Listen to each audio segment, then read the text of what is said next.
கரூர் வாழ் பொதுமக்களே, உங்களை எல்லாம் வணங்கி மகிழ்ந்து 51ஆம் ஆண்டு விழாவாக, அரை நூற்றாண்டை தாண்டிய விழாவாக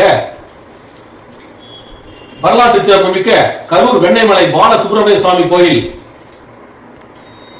மிகவும் சக்தி வாய்ந்தது. முருகப்பெருமான் அங்கே அருள் தருகின்ற கோலத்தில் இருக்கின்றார். அத்திருக்கோவிலில் வருகிற 7/12/2025 ஆண்டு மிக அற்புதமானதொரு படி பூஜை சிறப்பாக நடைபெற உள்ளது. அந்த பூஜையின் நோக்கமே கரூர் வர்த்தகம் சிறப்பாக இருக்க வேண்டும், அமைதி நிலவ வேண்டும் என்ற ஒரு நோக்கத்தின் அடிப்படையில் தொடங்கிய 50 ஆண்டுகளை தாண்டி வருகிற 7ஆம் தேதி 51ஆம் ஆண்டு படி பூஜை வெகு விமர்சையாக நடைபெறுகிறது. அந்த படி பூஜையை ஏற்று நடத்துகின்ற கரூர் ஸ்ரீ சஷ்டி குழுவினர்களை இந்த நேரத்தில் நாம் நினைத்து பார்க்கின்றோம். தொடர்ந்து 51 ஆண்டுகள், ஒவ்வொரு ஆண்டும் மெருகு கூடுகிறது, சிறப்பு சேர்க்கப்படுகிறது. அந்த திருவிழாவின் மிக முக்கியமான விழாவாக கரூர் ஸ்ரீ கல்யாண பசுபதீஸ்வரர் திருக்கோவிலில் இருந்து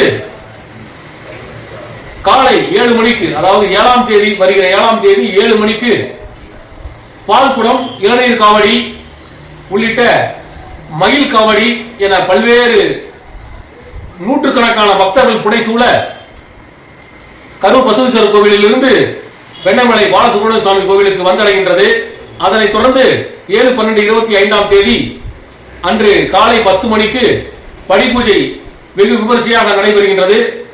இந்த விழாவினை தொடங்கி வைப்பதற்கு கரூர் சஷ்டி குழுவினரின் அன்பான அழைப்புகளை ஏற்று கோவை காமாட்சிபுரி ஆதீனம் ஆன்மீகம் எங்கெங்கு இருக்கின்றதோ அங்கெல்லாம் நான் இருப்பேன் என்று பக்தி ஆன்மீக உரை அருளுரை நிகழ்த்த வருகை தருகின்றார்கள் கோவை காமாட்சிபுரி ஆதீனம்.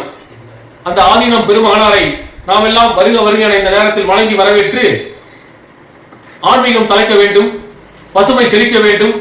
அதற்கு நமது கோவை காமாட்சிபுரி ஆதீனத்தை வருக வருக என வரவேற்கின்றோம். இந்த விழாவில் அனைத்து பக்தர்களும் கலந்து கொண்டு சிறப்பிக்குமாறு கரூர் சஷ்டி குழுவினர் சார்பாக அன்போடு அழைக்கின்றோம். வருக வருக, அனைவரும் இறையருள் பெறுக.